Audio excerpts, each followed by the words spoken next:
আমি এনেকৈ খবৰ নিদিয়াকৈ আহি ভাল কৰিলো জানো? কৈছো নহয়, ছোৱালীজনী কিবা বিপদত পৰিছে, নহলে তাই মোক তেনেকে নকয় যে ইয়াত কোনোবা বেয়া মানুহ থকা বুলি। তাই কেতিয়াও আমাক কথাবিলাক খুলি নকয়, কাৰণ আমি দুখ পাম বুলি। নাৰীয়ে নাৰীৰ শত্ৰু, বুজিছে? আহিছো যেতিয়া ছোৱালীৰ জীৱনৰ সমস্যা সমাধান কৰিহে যাম। আহক।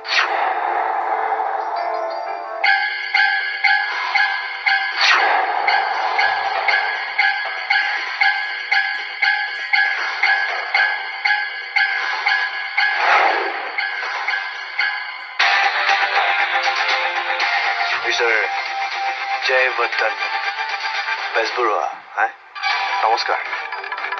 তোৰ ৰাতি নিশ্চয় টোপনি নোহোৱা হৈছে, স্লিপিং টেবলেট খোৱা আৰম্ভ কৰ, কাৰণ টোপনি আৰু কেতিয়াও নাহে। এবাৰ কলেজত তই মোৰ চৰখোৱা কথাটো পাহৰিলি নেকি? এতিয়াও কিজানি তোৰ সেই কাণত শব্দটো ভাহি আছে। ভয় নাখাবি, তোক মই একো নকৰোঁ।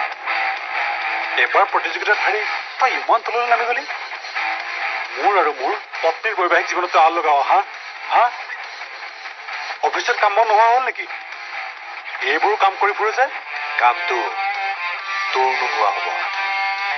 কৰ, তই তোৰ ধৰণে কৰ, যেনেকৈ পাৰ তেনেকৈ কৰ, কিন্তু মই দেউতাই দেখুৱাই যোৱা পথেৰে আগবাঢ়িম। দেউতাৰ সেই সততা মই কেতিয়াও ত্যাগ নকৰোঁ। ময়ো চাওঁ তই মোক পিছফালৰ পৰা আঘাত কৰি কিমান দূৰ সফল হ'ব পাৰ। সততা? ধৰা বন্ধু, এইটো সত্য যুগ নহয় যে সত্যবাদীসকলে জিকিব। এয়া কলিৰ যুগ। মুখামুখি যুদ্ধ কৰা মানুহবোৰ শ্বহীদ হয়। এয়া সময় কেৱল পিছফালৰ পৰা আঘাত কৰাবোৰৰ। তই যেনেকৈ জান তেনেকৈ কৰ, মই মোৰ মতে কৰোঁ। চাওঁ কোন জয়ী হয়।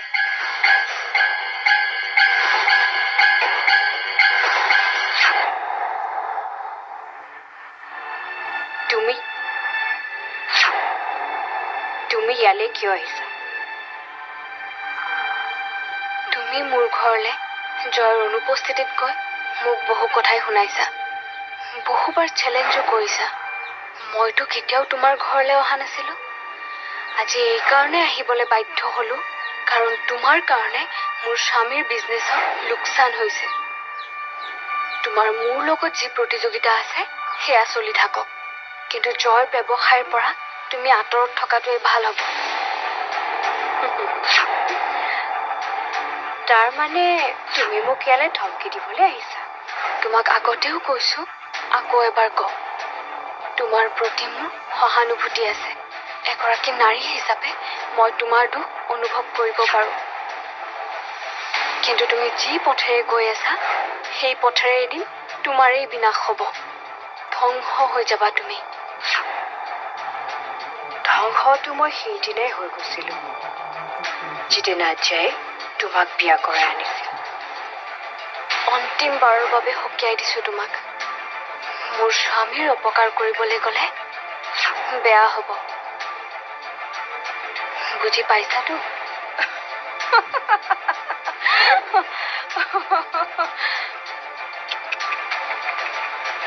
বেচেৰি, টোপনিয়ে নোহোৱা হৈছে চাগে ন তোমাৰ? সেইবাবে ৰাতিপুৱাই ৰাতিপুৱাই ইয়ালৈ দৌৰি আহিছা তুমি। একেবাৰে সহজ ভাষাত বুজাই দিওঁ, আনৰ স্বামীৰ ওপৰত চকু দিয়াটো এটা অপৰাধ। তোমাৰ দৰে ছোৱালীৰ বাবে সমাজত বহুত বেয়া শব্দ আছে,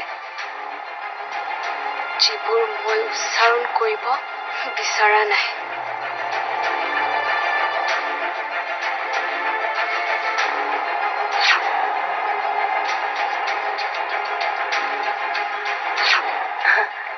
আপুনি পাৰিজাতৰ দেউতাক নহয় জানো? হয়। নমস্কাৰ। আহক আহক আহক আহক, বহকচোন।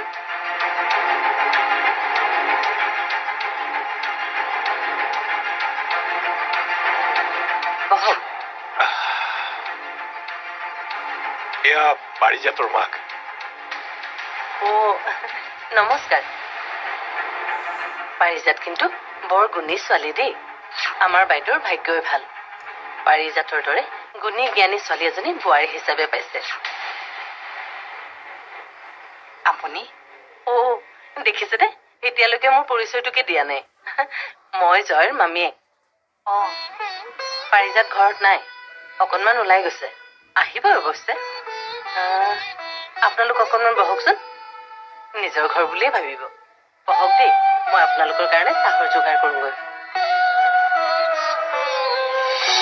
প্ৰথম কথা হ'ল সিহঁতে আমাক বুৰ্বক বুলি ভাবে, আৰু দ্বিতীয়তে এইটো জানে যে আমি সিহঁতক ফোন কৰিম। জানা যে মই আজি কুকিং কৰি আছো, তুমি কিন্তু লাঞ্চ কৰি যাব লাগিব দেই।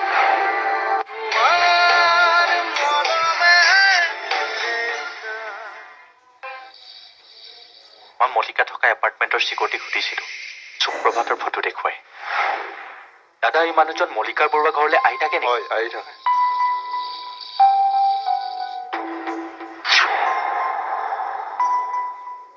আৰু এটা কথা, অনুপস্থিতিত তোৰ কেবিনত মাত্ৰ দুটা মানুহে সোমায়, হয় মল্লিকা নহয় ডেকাখুৰা। আৰু সেইদিনা মল্লিকা আৰু তই যে লাঞ্চ কৰিবলৈ গৈছিলি, সুপ্ৰভাতে কেনেকৈ গম পালো? তহঁতেতো সদায় নাযাও, নিশ্চয় মল্লিকাই ক'ব লাগিব। ঠিক আছে, ক্ষমা কৰি দিম, কিন্তু তাৰ বাবে তুমি মোক লাঞ্চত লৈ যাব লাগিব। তুমিহে আনিছা মোক ডেটত, তুমি যি খোৱা। হাতত বিবাহ ৰেখাও থাকে নেকি? তুমি নাজানা? কিন্তু কালি আমি ফোন কৰোঁতে সুপ্ৰভাতে মল্লিকাক প্ৰায় চিনি নাপাওঁ বুলি কিয় কৈছিল? চাজয়, কাৰণ সিহঁত আমাতকে এখোজ আগত আছে।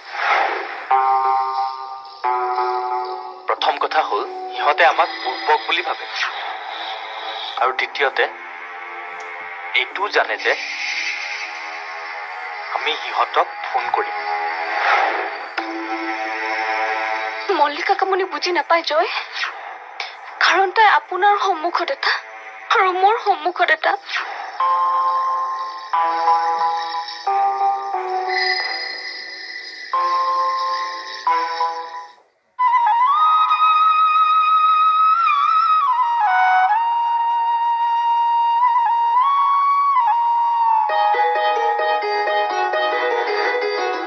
মা,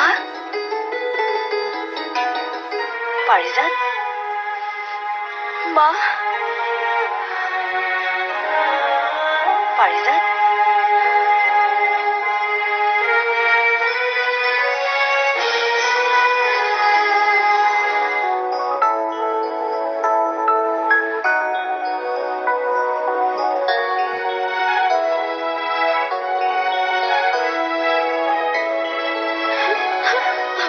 আচৰিত, খবৰ নিদিয়াকৈ আহি কিয় কান্দিছ? কি হ'ল তোৰ? কিয় তই এনেকৈ কান্দি আছ? একো নাই হোৱা। তোমাক ইমান দিনৰ মূৰত লগ পাইছো, নাকান্দিম নেকি? সেইফালে চাচোন, কোন আহিছে? দেউতা, তুমিও আহিছা?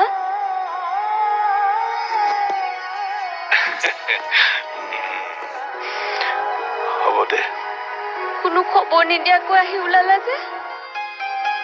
মাৰৰ কথাটো জানই, ৰাতিয়ে ক'লে পাৰিজাতৰ ঘৰলৈ যাম। ৰাতিপুৱাই উঠি সাজি কাচি ৰেডি, মইতো আনিবই লাগিব। ভালেই কৰিলা। মই যে হঠাৎ দুয়োজনক এনেকে দেখা পাম বুলি ভবাই নাছিলো। পিছে কিমান সময় হ'ল আহি পাবৰ? হ'ল অলপ সময়। তোৰ মামীৰজনী কিন্তু বৰ ভাল দেই, অহাৰ পৰা তোৰ গুণগানেই গাই আছে। আমাক চাহ তাহ তেওঁৱেই দিলে।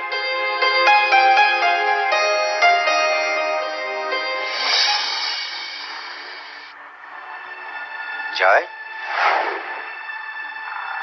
বহুত দিনৰ মূৰত দেখিলো তোমাক। কি খবৰ, ভালে আছা?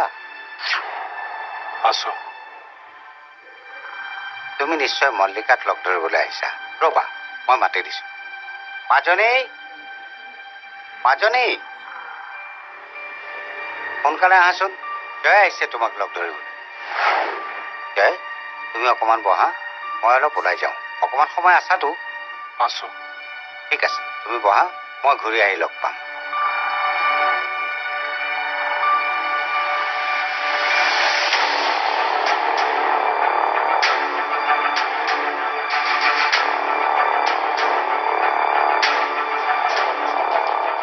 জয় তুমি কেতিয়া আহিলা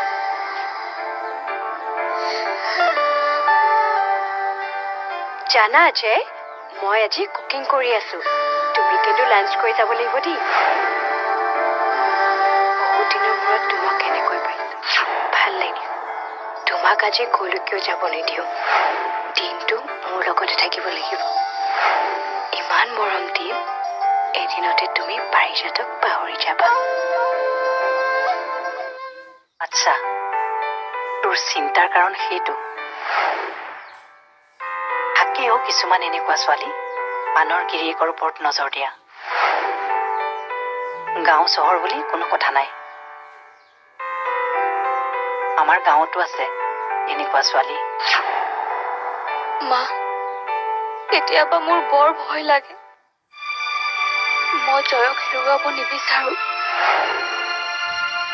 বিশ্বাস ৰাখ জয়ৰ ওপৰত সি বৰ ভাল ল'ৰা সি চৰিত্ৰবান ল'ৰা জয়ৰ ওপৰত মোৰ সম্পূৰ্ণ বিশ্বাস আছে মা কিন্তু এই ছোৱালীজনীৰ ওপৰত অকণো বিশ্বাস নাই মই ইয়ালৈ অহাৰ আগত তোমালোকৰ ছিকিউৰিটি সুধিছোঁ সুপ্ৰভাতৰ ফটো দেখুৱাইছোঁ সি কৈছে এই মানুহজন তোমালোকৰ ঘৰলৈ প্ৰায়ে অহা যোৱা কৰে মা হওক মা আহি যি সিদ্ধান্ত লয় মই মানি ল'ম তেনেকৈ নকবাচোন পাৰিছে মই জানো তুমি ইচ্ছা কৰিলে সকলোবোৰে সম্ভৱ হ'ব পাৰে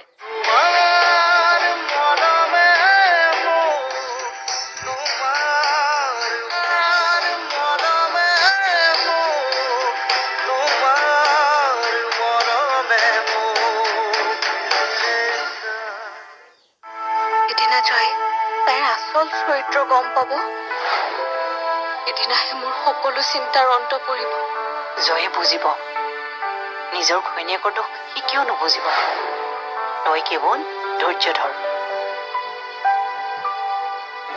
ধৈৰ্যইটো ধৰি আছো মা ভগৱানৰ ওপৰত বিশ্বাস ৰাখ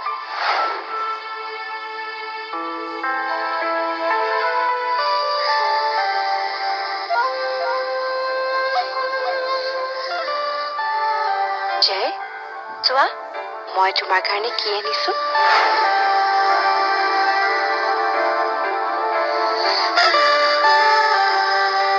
জয় লোৱা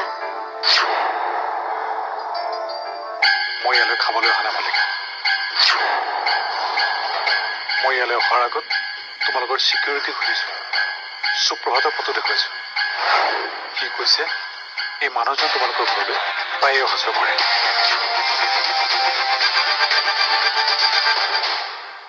অফিচৰ CCTV ফুটেজো পৰীক্ষা কৰাইছোঁ সেইদিনা ৰাতিপুৱা মোৰ কেবিনত মই নাথাকোঁতে সোমাইছিলা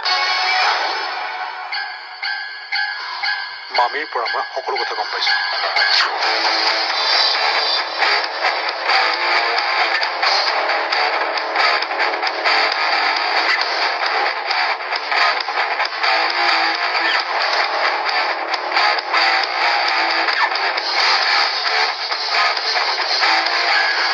তুমি জানানে পাৰিজাতে মোক কৈছিল মই বিশ্বাস কৰা নাছিলোঁ কিয় এনেকুৱা কৰিলে মালিকা কিয় আমাৰ বন্ধুত্বৰ সম্পৰ্কক অপবিত্ৰ কৰিলে বহুত কষ্টেৰে মই নিজক বিশ্বাস দিয়াব পাৰিছোঁ তুমিও যে এনেকুৱা কাম কৰিব পাৰা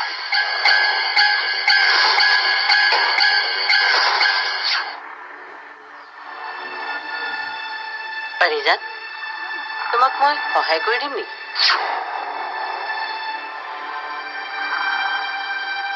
চোৱা পাৰিজাত যি হ'ল হ'ল আৰু মোক এটা সুযোগ দি চোৱাচোন। মই তোমাৰ বহুত কামত আহিব পাৰোঁ। তুমি এবাৰ মোৰ ওপৰত বিশ্বাস কৰি চোৱাচোন। বিশ্বাস? এই শব্দটো আপোনাৰ মুখত শোভা নাপায় মামী। আৰু আপোনাক সুযোগ দিয়া নিদিয়াৰ অধিকাৰ মোৰ নাই। এই অধিকাৰ ঘৰৰ মুৰব্বীজনৰহে। মা হওক, মা আহি যি সিদ্ধান্ত লয় মই মানি ল'ম। তেনেকৈ নক'বাচোন পাৰিজাত। মই জানো তুমি ইচ্ছা কৰিলে সকলোবোৰে সম্ভৱ হ'ব পাৰে। মোক দয়া কৰা পাৰিজাত, নহ'লে আমি গোটেই পৰিয়ালটো কলৈ যাম? মই কৈছোৱে দেখোন মামী, আপোনাৰ প্ৰশ্নৰ উত্তৰ মোৰ ওচৰত নাই। এইবোৰ কথা আপুনি আগতেই চিন্তা কৰিব লাগিছিল। বহু উপকাৰ আছে এইখন ঘৰৰ আপোনালোকৰ ওপৰত। অন্ততঃ সেইবোৰ আপোনালোকে পাহৰি যাব নালাগিছিল। মল্লিকাৰ বিৰুদ্ধে কৰা যুদ্ধখনত মই তোমাক সহায় কৰিব পাৰোঁ।